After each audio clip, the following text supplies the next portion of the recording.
À plus de 8848 mètres de haut, à mi-chemin entre le ciel et la terre, un colosse de glace culmine, impassible, cruel face à ses prétendants.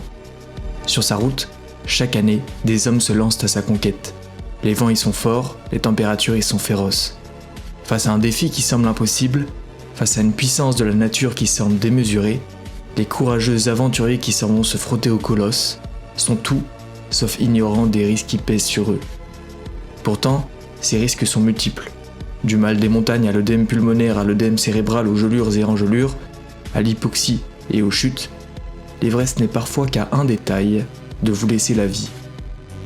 En 2022, 26 personnes sont mortes en essayant de gravir le mont, 3 sont encore à ce jour portées disparues.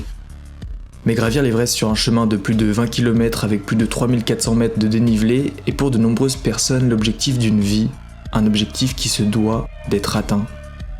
Alors chaque année, ils sont des centaines à tenter leur chance, à saisir le risque et à l'accepter dans une ascension qui pourrait être à l'origine de leur dernier souffle. Aujourd'hui, même si j'adore ma vie avec Internet, j'ai envie de faire quelque chose dont je me sens incapable. Je veux réaliser un défi qui peut paraître inconscient, mais dont je rêve depuis longtemps. Mais la réalité, c'est que pour avoir le droit de continuer de rêver, va falloir que je change tout mon quotidien.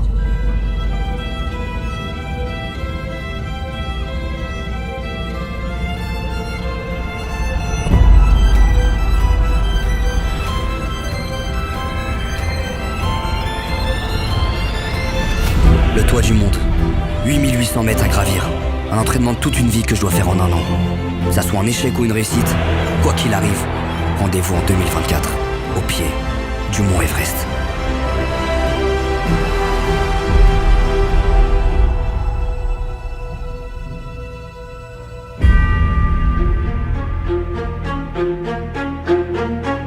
Inoxtag va-t-il réussir à gravir le mont Everest ?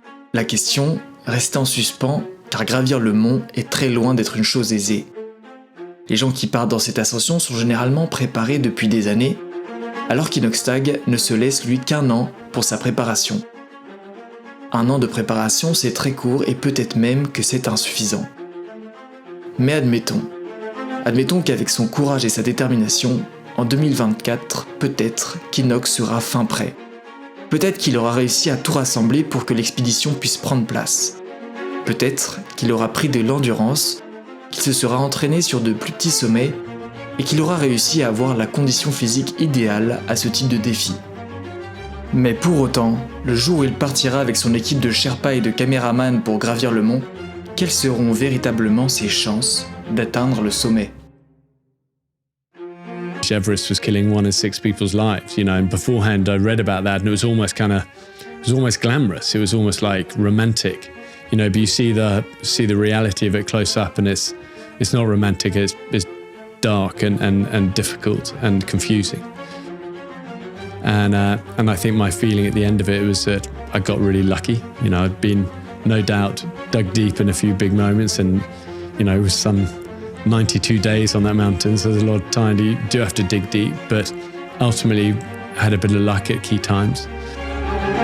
2 Russians and a Brit and a New Zealander from other teams. But they're on the mountain at the same time and never came back.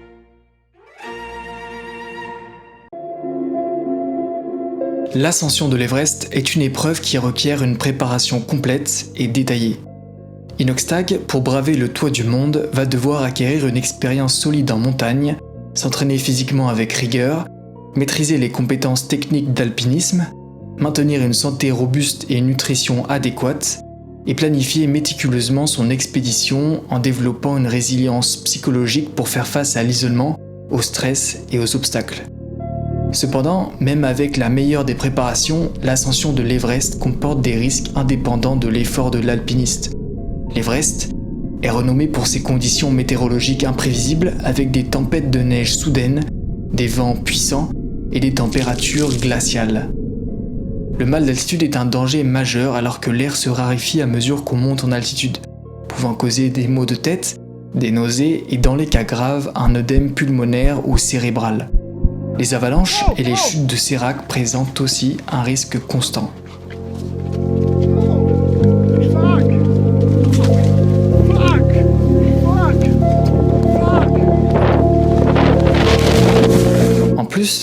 Avec l'affluence croissante sur l'Everest, de nouveaux défis sont apparus. Des embouteillages sur l'itinéraire d'ascension peuvent causer des retards mortels. La surpopulation augmente le risque de propagation de maladies et la dégradation de l'environnement. Enfin, il y a toujours le risque de blessures ou d'accidents causés par une chute, un équipement défectueux ou une erreur de jugement. En conclusion, l'Everest représente un défi majeur qui requiert une préparation exhaustive. Mais même avec la plus grande des préparations, il subsistera toujours des risques hors du contrôle de l'alpiniste. L'ascension de l'Everest se mesure en définitive en 2 catégories de risques, le taux de réussite et le taux de décès. Le taux de réussite varie considérablement d'année en année, mais généralement d'environ 60%. Ce taux a augmenté au fil du temps grâce à l'amélioration des technologies et des connaissances sur l'ascension de l'Everest, mais il signifie quand même que seulement 6 personnes sur 10 réussissent à atteindre le sommet. Et ensuite, il y a le risque de décès. Concernant ce risque, selon les statistiques disponibles, le taux de mortalité pour ceux qui tentent de gravir l'Everest est d'environ 1,2%. Cela signifie que pour chaque 100 personnes qui tentent l'ascension, un peu plus d'une personne ne reviendra pas. Cependant, ce risque est nettement plus élevé pour ceux qui atteignent le sommet. Environ 4% de ces alpinistes ne survivront pas à la descente. Et ces 2 statistiques, elles montrent à quel point l'ascension de l'Everest est une entreprise sérieuse et potentiellement mortelle. Et même les alpinistes les plus expérimentés et les mieux préparés ne sont pas à l'abri de ce dernier. Voici d'ailleurs quelques histoires tragiques d'alpinistes célèbres qui ont perdu la vie lors de l'ascension de l'Everest. L'histoire de George Mallory et Andrew Irvine est l'une des plus célèbres et des plus mystérieuses de l'histoire de l'Everest. Ces 2 Britanniques ont disparu lors de leur tentative d'ascension en 1924. Ils ont été aperçus pour la dernière fois allant de l'avant vers le sommet, dans les mots de leurs collègues alpinistes qu'ils observaient à travers un télescope depuis le camp de base. Mais ils ne sont jamais revenus. En 1999, le corps de Mallory a été retrouvé sur les pentes de l'Everest, mais le mystère demeure. Ont-ils atteint le sommet avant de rencontrer leur fin tragique ? Nous ne le saurons peut-être jamais.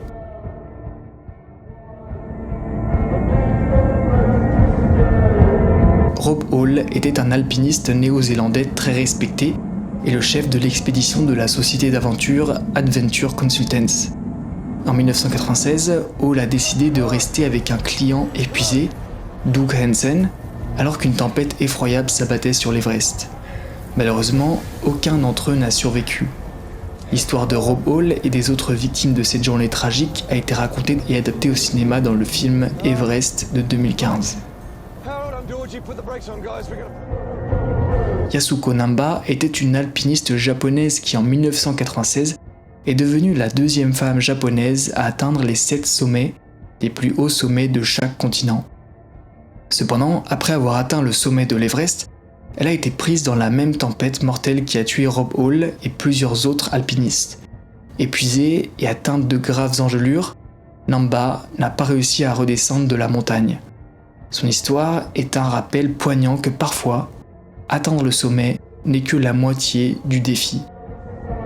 Ces histoires soulignent à quel point l'ascension de l'Everest est une entreprise dangereuse, et ce même pour les alpinistes les plus expérimentés, les plus préparés, qui finalement, face à la puissance de la nature, n'ont que peu de contrôle face à leur destin. Is any mountain really worth a life? Of which the clear answer is no. And that's why I think now, kind of with a bit of time and experience, would I do it now? Would I take a 1 in 6 chance of not coming home now? No, because you have more to live for.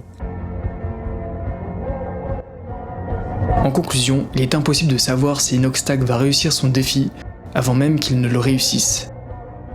Mais en réalité, à l'oreille de chaque homme qui tente ses limites sur la route du mont, l'Everest murmure à l'oreille de chacun d'entre eux une promesse audacieuse. Surmontez vos peurs, résistez, persévérez, tentez le destin, et vous pourrez peut-être conquérir le toit du monde.